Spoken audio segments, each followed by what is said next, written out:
All right.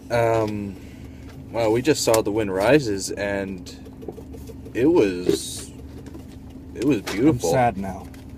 It was a beautiful film.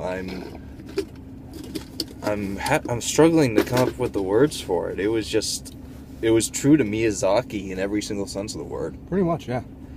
It had his definite style with the animation. I mean, oh my God, the animation. Some of the best animation I've ever seen. Oh yeah, definitely. I definitely enjoyed it.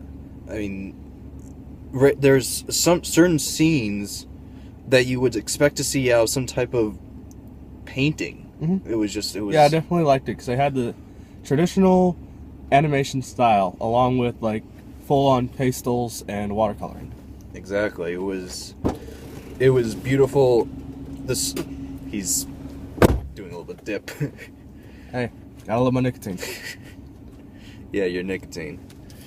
Get you in the video a bit more, but it was beautiful. I'm very sad to see that Miyazaki is retiring, but Yeah. if this is the way he's ending it, if this is his swan song, This was definitely good. it was definitely a fantastic swan song. Oh yeah, I definitely loved it. The ending was very bittersweet.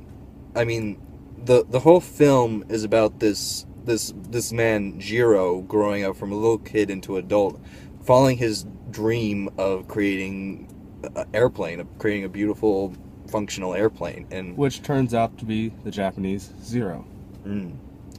and he was, and all throughout this takes. Keep talking. Sorry, it's just that's distracting. This is going out all throughout before World War One, during World War One, and during World War Two. So you've got the aspects of, just as Japan, who has finally become allied with the rest of the world, because this takes place about. Didn't Japan like join the rest of the world during like the late 1800s or so, when the U.S. told them that they had to get connected with trade and all that? Yes. So this takes place like maybe 40 or so years later after that. This is right before World War One. It begins right before World War One. He decides to become an aviation engineer at the end of World War One. Then, at the end of right around the middle of World War Two, right when Japan actually joins the war and attacks America, he creates the Japanese Zero. And throughout the film, he has these mixed emotions, not just because of he's fascinated by aviation. He has these weird dream sequences where he's meeting what was his name? The famous Italian airplane designer. I thought he was Italian. He spoke Italian. That's right, he's Italian. And he's kind of troubled by that. These designs he's coming up with are being used for slaughter and for war, and he has a hard time. Yeah, he designs it for the beauty of it. He designs it for the sheer love of wanting to fly, like Wilbur and Orville. Exactly. When they first created what we know today as a airplane. And you see his entire life up to when he finally creates the Zero. Yeah. And it was just beautiful. It was bittersweet, but it was beautiful. Yeah. One of the thing still doesn't beat Spirit Away, but it was good. It was very good. I can see there was one aspect where I could see why they made it PG-13 instead of PG. Oh, was the smoking.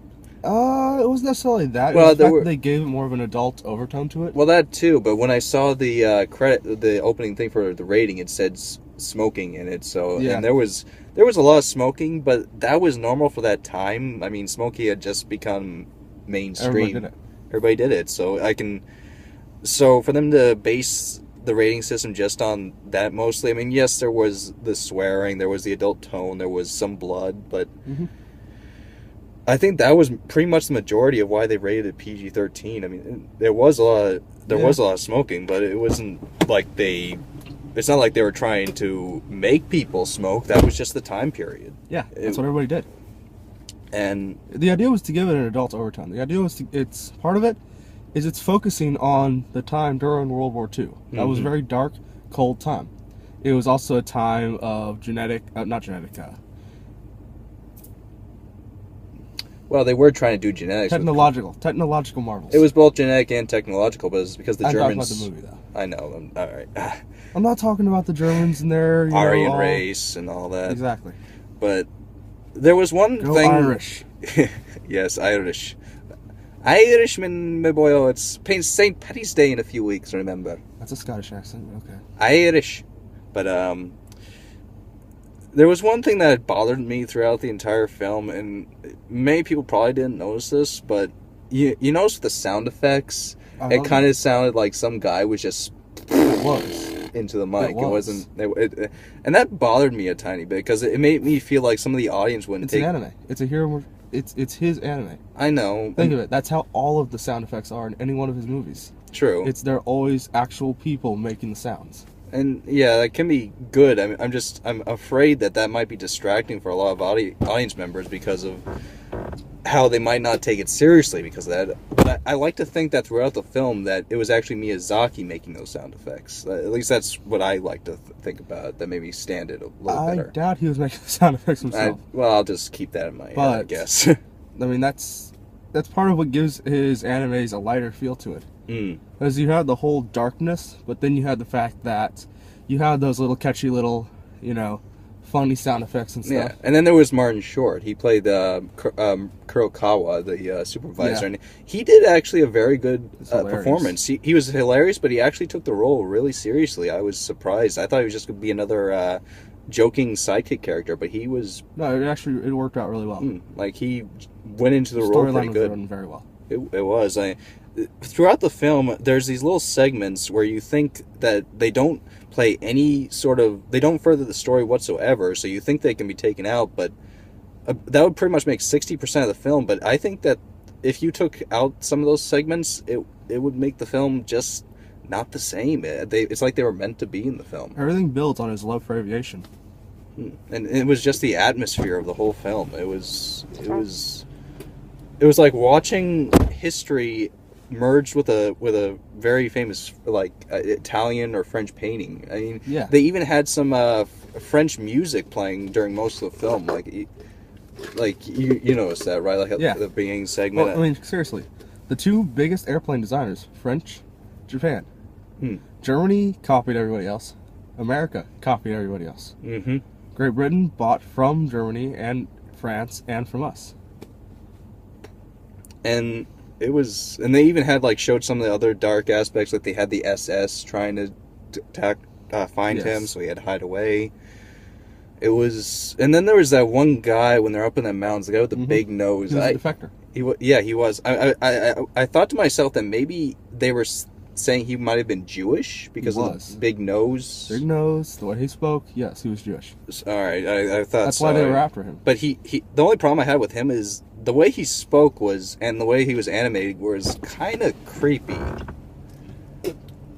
That was just kind of the point. Yeah, I guess it fit the style. I liked it. But it was just very nice. Way to lower the class in this video. There's no class to begin with, for the record. It was just a very good film, and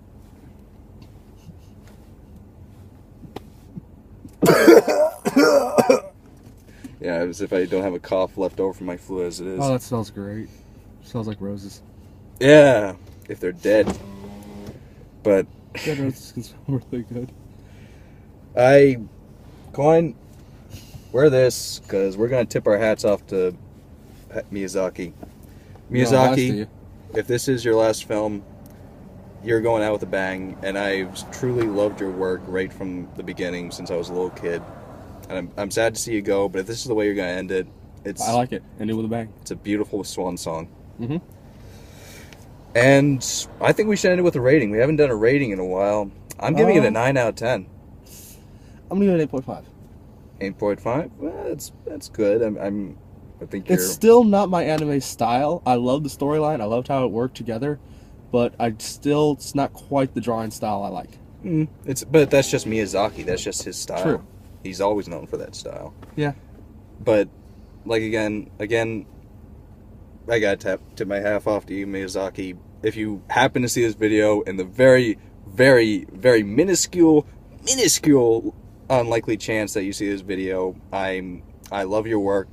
I'm sad to see you go, but I can understand that you need to rest. I completely agree.